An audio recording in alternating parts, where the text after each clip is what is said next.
जय माता दी, जय शेरा वाली, जय माँ भवानी।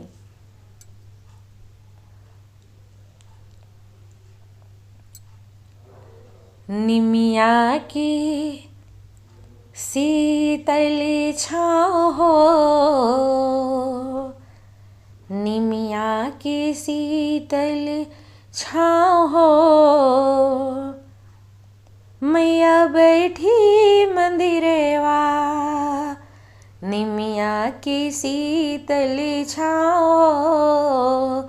मैया बैठी मंदिरवा, बैठी मंदिरवा मैया बैठी मंदिरवा, बैठी मंदिरवा मैया बैठी मंदिरवा, निमिया की शीतल छाँव हो, मैया बैठी मंदिरवा, निमिया की शीतल छाँव हो, मैया बैठी मंदिरवा। मांग सिंदूर चमके माथे टुकलिया, मांग सिंदूर चमके माथे टुकलिया, आँखें में कजरा बाल हो, आँखों में कजरा बाल में गजरा, आँखों में कजरा बाल में गजरा, शोभे महावर पाँव हो,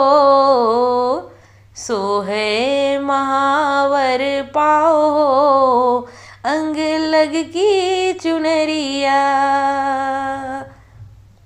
शोभे महावर पाँव हो, अंग ललकी चुनरिया,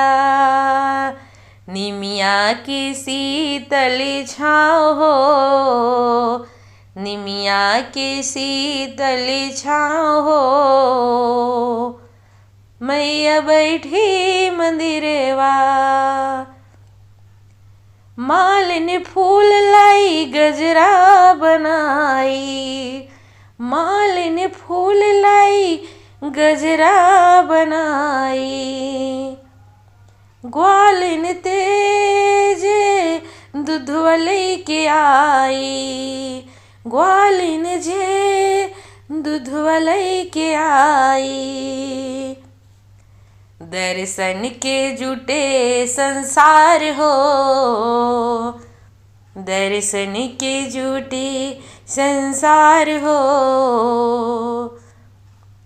भीड़ लागी दुअरिया, दर्शन के जुटे संसार हो, भीड़ लागी दुअरिया, निमिया के शीतल छाँव हो, निमिया के शीतल छाँव हो, मैया बैठी मंदिरवा, हो मैया बैठी मंदिरवा, कवन अग्नि सेवक लागी मैया तू अइलू, कौने सेवक लागी मैया तू अइलू, कब तक रहबू माई ना बतैलू, कब तक रहलू माई ना बतैलू, बस जैतू हमरे ही गाँव हो, बस जैतू हमरे ही गाँव हो, पढ़ली रोजे पयरिया, पढ़ली रोजे पयरिया, निमिया की शीतल छाँव हो, निमिया की शीतल छाँव हो, मैया बैठी मंदिरवा, निमिया की शीतल छाँव हो, मैया बैठी मंदिरवा, हो मैया बैठी मंदिरवा। हो मैया बैठी मंदिरवा।